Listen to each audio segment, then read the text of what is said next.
40 years in the commercial construction industry taught me one absolute theorem. Every solid, reinforced steel structure can collapse if the foundation rots from the inside out. Society preaches a very comforting lie. They tell you that family is an eternal, unbreakable foundation. What they deliberately omit is a much colder truth. Sometimes, the very people who share your DNA are the termites silently gnawing at your load-bearing pillars. I did not discover this structural crack by reviewing an engineering blueprint. I discovered it through a simple text message. My name is Arthur Vance. I am 60 years old. I am the former chief engineer and founder of Vance Architectural Holdings in Chicago, Illinois. If you looked at me, you would see a quiet widower. My hands are permanently scarred from tying steel cables and pouring wet cement. You would not see the man who controls tens of millions of dollars in private trusts. My son, Julian, is 37. He is the executive director of my firm. Julian exclusively wears bespoke Italian suits. He uses massive corporate buzzwords in board meetings. Yet, he is entirely hollow on the inside. He lacks the grit required to build a legacy. His wife is Chloe. She is 35. She is entirely obsessed with high society. And standing directly behind her are her parents, the Kensingtons. They are 62 and 60. They call themselves Chicago aristocracy. In reality, they are leeches. To Chloe and the Kensingtons, I am just a crude bricklayer with a fat wallet. I am an embarrassment to their manufactured elegance. It was 6 a.m. on a freezing Tuesday morning. I was sitting alone at my granite kitchen countertop. The house was dead silent. My phone buzzed, a dry, harsh vibration against the stone. I picked it up. A text message from Julian. Dad, the plan has changed. You're not going on the cruise next week. Chloe only wants her family there. I stared at the glowing screen. That $60,000 Nordic VIP cruise was not just an ordinary vacation. It was a sacred promise. It was the dying wish of my late wife, Clara. She had always wanted to see the northern lights from the ocean. I paid for the entire trip to honor the woman who had sacrificed her life for our family. And now, Chloe wanted to turn my wife's memorial voyage into a private playground for the Kensington family. I was holding a cup of hot black coffee. I did not drop it. My hand was perfectly steady. Not a single drop spilled over the ceramic edge. I did not scream. I did not throw the phone against the wall. The sorrow simply evaporated. My chest turned into cold, heavy concrete. Please find a comfortable seat. This story is going to take you somewhere incredibly dark and deeply satisfying. Hit that like button and drop a comment below, letting me know where you're watching from right now. Trust me, you are going to love this demolition. I set my coffee cup down on the granite counter. The ceramic struck the stone with a dry, hollow thud. I stood up. I walked directly into my private study. The silence inside the house no longer broke my heart.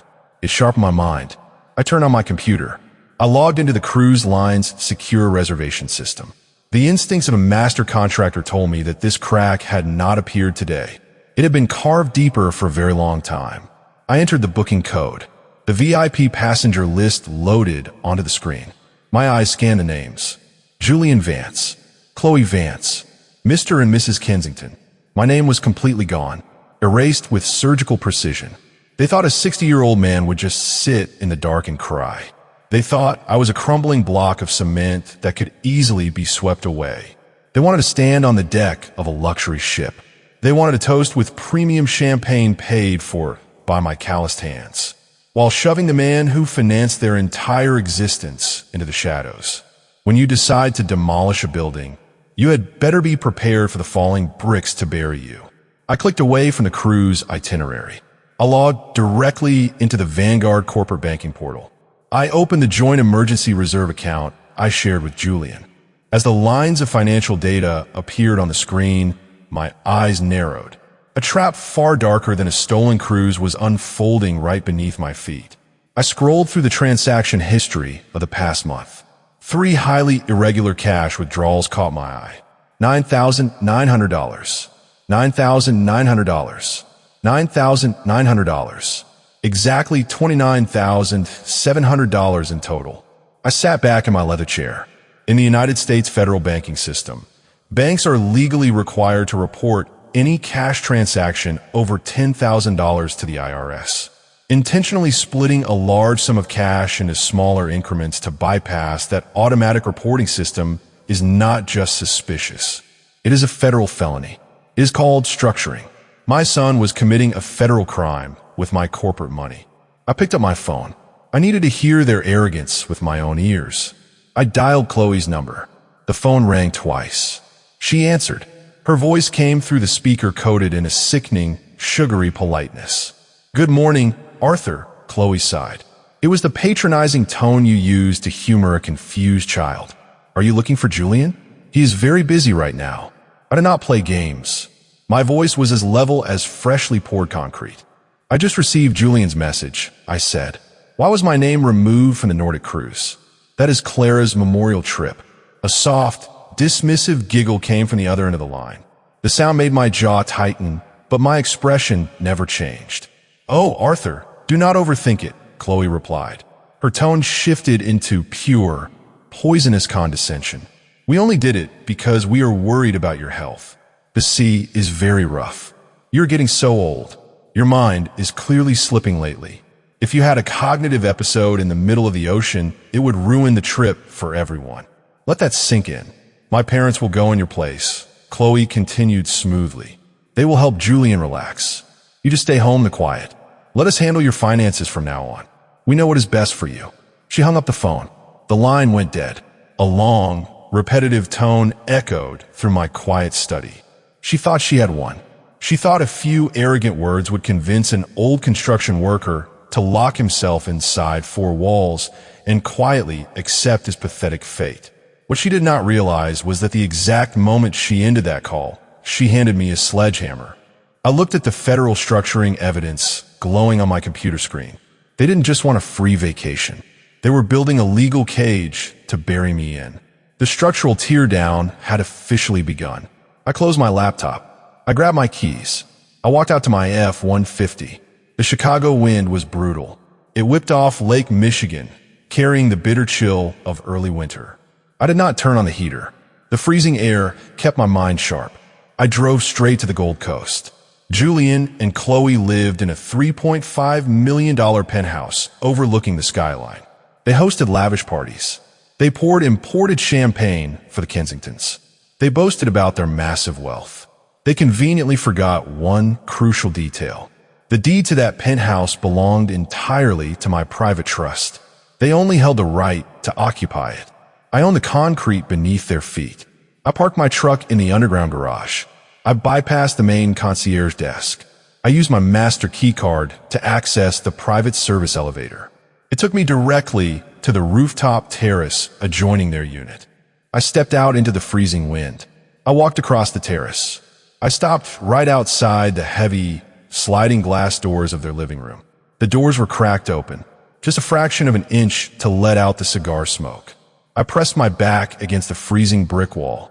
I stood perfectly still, like a concrete gargoyle in the shadows. Inside the living room, laughter echoed. Chloe was pouring drinks.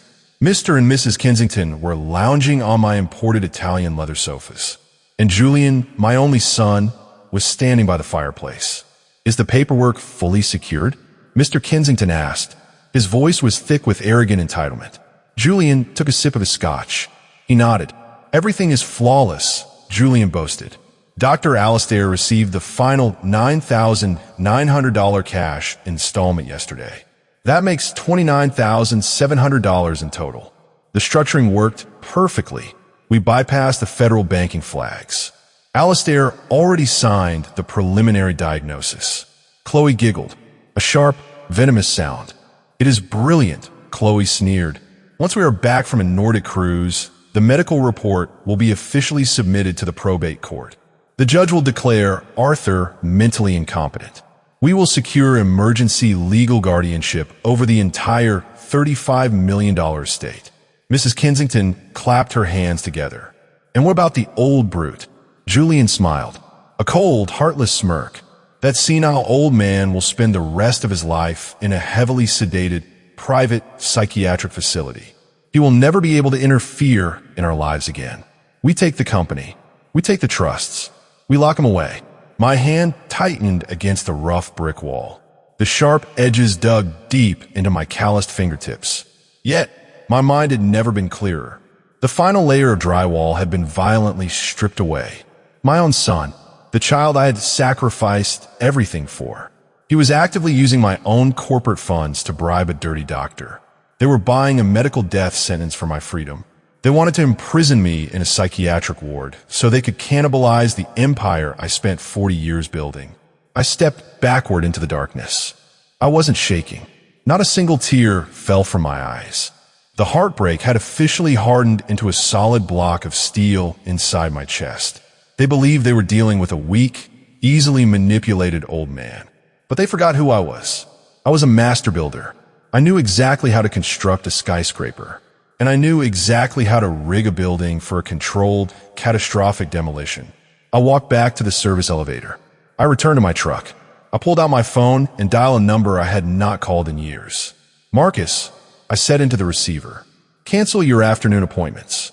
We have a structure to tear down." At 2 p.m., I was sitting in Marcus Sterling's downtown office. The room smelled of expensive leather and aged cedar. Marcus was a 62-year-old legal shark.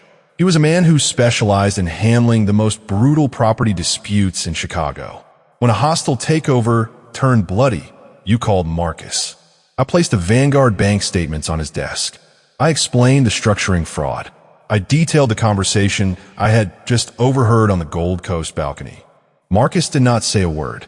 He put on his reading glasses. He flipped through the financial logs. The soft rustling of paper echoed steadily through the silent office. 10 minutes later, Marcus took off his glasses. He looked me straight in the eye with the icy gaze of an apex predator. "They are playing a very dangerous game, Arthur," Marcus stated. "The fake Alzheimer's diagnosis is horrific, but the $29,700 in structured cash payments is a slam-dunk federal felony. If you want, I can have the FBI raid that penthouse tomorrow morning." I shook my head. I tapped my scarred fingers lightly on his oak desk. "No, irraplia." My voice was as level as a steel beam. "Throwing them in federal prison immediately is far too merciful. Prison provides a roof over their heads. 3 meals a day." I leaned forward. "They want to take away my freedom. They want to lock me inside 4 padded walls while they drink champagne on a luxury cruise. I want them to experience the feeling of absolute zero gravity. I want them to feel the floor drop out from under them while they're completely isolated in the middle of the ocean. I want a total demolition down to the very frame." Marcus gave a cold, terrifying smile. He leaned back in his chair. "I understand. What is the blueprint?" I unfolded a map of my assets. I pointed to 3 specific locations. "We strike the load-bearing columns today," I commanded. "Move number 1, I said, tapping the Gold Coast address. "The $3.5 million penthouse legally belongs to my trust. I'm signing the documents right now. Revoke their occupancy rights. Effective immediately." Marcus pulled a legal pad toward him. He began writing rapidly. "Done. Move number 2. We sell the penthouse," I stated. "Call Victor Rossi. He is a notorious, bottom-feeding real estate shark. He has been coveting that Gold Coast building for years. Offer him the penthouse for $2.5 million. That is $1 million below market value." Marcus's eyebrows raised. "That is a massive discount, Arthur."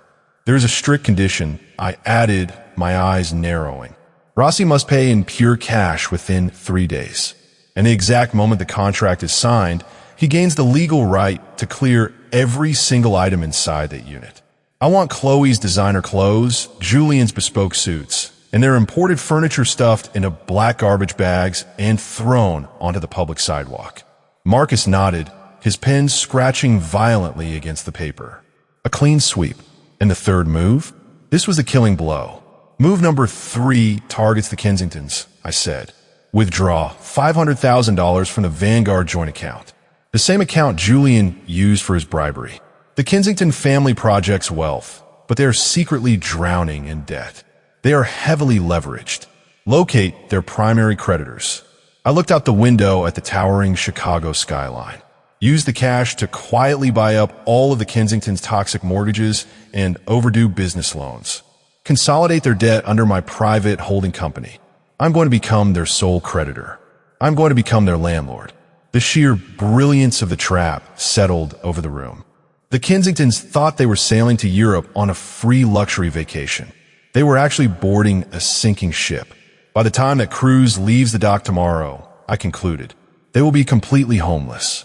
Their bank accounts will be severed, and I will legally foreclose on the Kensington estate while they are trapped in the middle of the ocean without cell service. All three moves were mapped out in less than an hour. The precision was that of a master architect carefully placing C4 charges beneath a building's foundation. I walked out of Marcus's office. The sun was setting over the city. A freezing wind bit at my face, but inside I burned like an industrial furnace. My phone buzzed in my pocket. It was a digital notification from the Nordic Cruise Line. VIP boarding commences tomorrow at 10 a.m. I smiled. The fuse had been successfully lit. They would leave the port with the triumph of people who believed they had successfully stolen the treasure. They had absolutely no idea that the luxury deck beneath their feet marked the beginning of a living hell. The next morning, at exactly 10 a.m., the massive horn of the luxury Nordic cruise ship echoed across the harbor. The $60,000 voyage had officially set sail. I sat in my quiet study. I watched the live marine tracking map on my computer screen as the massive vessel slowly pulled away from the dock. Somewhere on that ship, my son, my daughter-in-law, and the Kensington family were raising their crystal glasses. They were toasting to the beginning of what they believed would be a lifetime of stolen luxury. They thought they had successfully poured the concrete over my grave. They thought the fake Alzheimer's diagnosis was safely making its way through the legal system. But back on solid ground, my large-scale demolition was already fully underway. I did not waste a single second. When you tear down a rotten building, you do not hesitate. You detonate the charges in perfect, synchronized sequence. I logged into my central banking portal. On the ship, an extravagant champagne celebration was currently unfolding in the 5-star VIP dining room. The Kensingtons occupied the center table. They were drawing the attention of every wealthy passenger. Chloe waved her hand dismissively at the waiter. She ordered a $2,500 bottle of vintage Dom Perignon. With absolute, sickening confidence, Julian handed over his prestigious black corporate credit card. The waiter bowed. He walked over to the terminal. He swiped the magnetic strip. A long, harsh electronic beep echoed through the quiet restaurant. The screen flashed a bright, undeniable red, declined. Julian frowned. The arrogant smile froze on his face. He assumed the machine had malfunctioned. He waved the waiter over. He aggressively demanded they run the card a second time. The waiter swiped it again. The same cold, merciless beep. The waiter looked at Julian differently now. The respectful, subservient expression had vanished. It was instantly replaced by a look of sharp, elite suspicion. Chloe's face began to flush a deep crimson.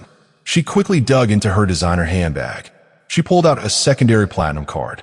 Then a third. Declined. Declined. Declined. I sat in my study, staring at the green confirmation check marks on my computer screen. I had just permanently deactivated every single supplementary credit card attached to my name. I severed the financial umbilical cord completely. Beside Chloe, Julian broke into a cold, terrified sweat. He hurriedly pulled out his smartphone. He connected to the ship's expensive maritime Wi-Fi. He accessed the Vanguard Joint Emergency account to arrange an immediate, massive wire transfer. The banking application loaded. It displayed a single, perfectly round number. $0. The $500,000 emergency reserve had vanished without a single trace. The Kensington family's pristine, manufactured pride collapsed instantly. Hundreds of wealthy passengers inside the restaurant began to whisper. The exact same looks of upper-class contempt the Kensingtons had always directed toward me were now fixed squarely upon them. The restaurant manager approached the table. He did not smile. He politely, but firmly, informed them that they would have to immediately vacate the VIP dining area. They were unable to settle the bill. There was no more vintage champagne. There were no more luxury suite privileges. There was no more exclusive service. The demolition continued in complete, agonizing silence. For the remainder of the 7-day voyage, the self-proclaimed aristocratic Kensington family was forced to stand in line with the standard passengers. They ate off plastic trays at the complimentary buffet. They endured humiliating public embarrassment inside the crowded ship. There was nowhere for them to escape. Nothing but endless, freezing ocean surrounded them. They were entirely trapped in a floating purgatory. Back in Chicago, I received an encrypted email from Marcus Sterling. The $3.5 million penthouse had been officially sold to Rossi Real Estate Group for $2.5 million in pure cash. The title was transferred. Furthermore, my private holding company had successfully absorbed 100% of the Kensington's toxic debt. I was now their sole, undisputed creditor. I smiled. A cold, hollow expression. The humiliation in the middle of the ocean was nothing more than the appetizer. When that luxury ship finally docked, a direct collision with reinforced concrete would be waiting for them. The agonizing, humiliating 7-day cruise finally came to an end. Late that afternoon, the airport taxi carrying Julian, Chloe, and the Kensingtons pulled up in front of the towering Gold Coast high-rise. I stood exactly 1 block away, concealed in the deep shadows of a neighboring parking garage. I watched the final scene unfold. The rotten foundation beneath their lives was finally ready to collapse into dust. Chloe stepped out of the taxi first. Her face was exhausted, pale, stripped of every single ounce of the elite pride she had carried before spending a week standing in buffet lines. Mr. and Mrs. Kensington dragged their heavy luggage behind them, grumbling nonstop about the horrific trip. Julian followed silently. He looked like a man walking to his own execution. They approached the grand glass doors of the luxury building. The concierge did not greet them. He looked at them with profound pity. They rode the private elevator up to the penthouse. Julian stepped out. He reached for the heavy brass door handle. He froze. The electronic keycard reader had been completely ripped out of the wall. The heavy mahogany door had been fitted with a brand new, industrial-grade deadbolt.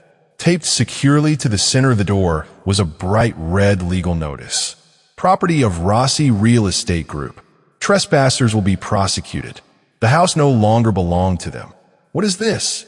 Chloe screamed. She completely lost control. She rushed forward and pounded on the heavy door with both fists. Julian, open the door. I can't. Julian panicked, his hands shaking violently as he read the eviction notice. The locks are changed. The property was sold. Panic spread like a wildfire across the faces of every greedy member of the family. Then, Mr. Kensington's cell phone buzzed. The ship had been out of cellular range. Now, his phone was receiving a week's worth of backlogged voicemails and emails. He looked down at his screen. All the blood instantly drained from his face. He opened an email from his primary lender. The message was explicitly clear. All of his overdue business loans and multiple mortgages had been consolidated and purchased by a private holding company. Because he was in severe default, the new creditor had triggered an immediate foreclosure. My house, Mr. Kensington gasped, clutching his chest. The bank seized our estate. We are foreclosed upon. We have nothing. Mrs. Kensington let out a horrified, guttural shriek. At that exact moment, Chloe looked over the penthouse balcony, staring down at the busy Chicago street below. She let out a scream, so piercing it echoed down the elevator shaft. Beside the industrial garbage bins on the sidewalk, every single one of their belongings had been piled into a chaotic, muddy heap. Chloe's designer clothes, Julian's bespoke Italian suits, imported luxury handbags, expensive watches, high-end cosmetics. Everything had been stuffed into torn cardboard boxes and black plastic trash bags. Stabbed into the pile was a large wooden sign written in thick black marker. Free stuff. Help yourself. Pedestrians passing by had already begun gathering around. They were picking through the expensive belongings. A homeless man was putting on Julian's $3,000 cashmere coat. A teenager was walking away with Chloe's Gucci handbag. Don't touch my things. Chloe shrieked like a maniac. She sprinted back toward the elevator, hitting the button frantically. It was the ultimate, absolute humiliation. The elite family's carefully manufactured elegance was literally buried beneath the dirty puddles on the public sidewalk. The moment Mr. and Mrs. Kensington saw the spectacle, their survival instincts kicked in. The transactional nature of their family bond was instantly exposed. They wanted absolutely no part of this public humiliation. They realized Julian was not a golden goose. He was an anchor dragging them to the bottom of the ocean. Without asking a single question, Mr. Kensington grabbed his luggage. He forcefully pulled his wife toward the elevator. "Mom, Dad, where are you going?" Chloe screamed. "We are ruined because of your husband." Mrs. Kensington spat, her face twisted in pure venom. "Do not call us." They stepped into the elevator. The doors closed. They abandoned their own daughter and son-in-law in the hallway, fleeing the wreckage of their own catastrophic greed. Julian collapsed onto his knees on the carpeted floor. He buried his face in his trembling hands. He had lost absolutely everything. His home, his money, his wife's family, and the last microscopic shred of his dignity. I stood in the shadows across the street. I watched the structural demolition complete itself flawlessly. The dust settled. The building was nothing but rubble. Now, there was only one final steel beam left to snap. I turned around. I walked into the airport terminal. My phone began to vibrate in my coat pocket. The screen flashed Julian's name. I answered it. My son's voice came through the speaker. It was trembling, choked with pure, unadulterated terror, drowned beneath the noise of the busy Chicago traffic. "Dad, what is happening?" Julian sobbed. "The penthouse is sold. My money is gone. Chloe's parents were foreclosed on. Dad, where are you?" I was sitting in the first-class lounge at O'Hare International Airport. I held a cup of hot black coffee.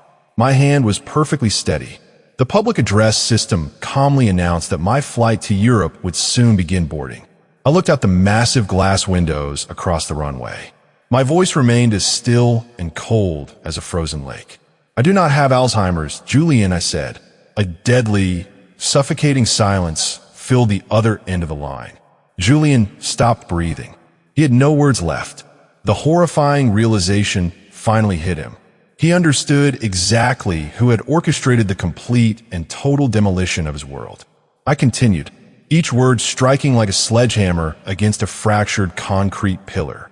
"The $29,700 you used to bribe Dr. Alistair was your fatal error," I stated ruthlessly. "Did you know that intentionally splitting cash withdrawals in a $9,900 increments to bypass the IRS reporting system is a federal felony? It is called structuring, and it carries a severe prison sentence." Julian let out a pathetic, whimpering gasp. "Dad, please." Marcus delivered the bank records, the fake medical dossier, and the audio recording of your balcony conversation to the Financial Crimes Enforcement Network this morning, I said. They forwarded it directly to the FBI. I took a slow sip of my black coffee. "Your priority right now is not finding an apartment, son," I whispered. "Your priority is finding a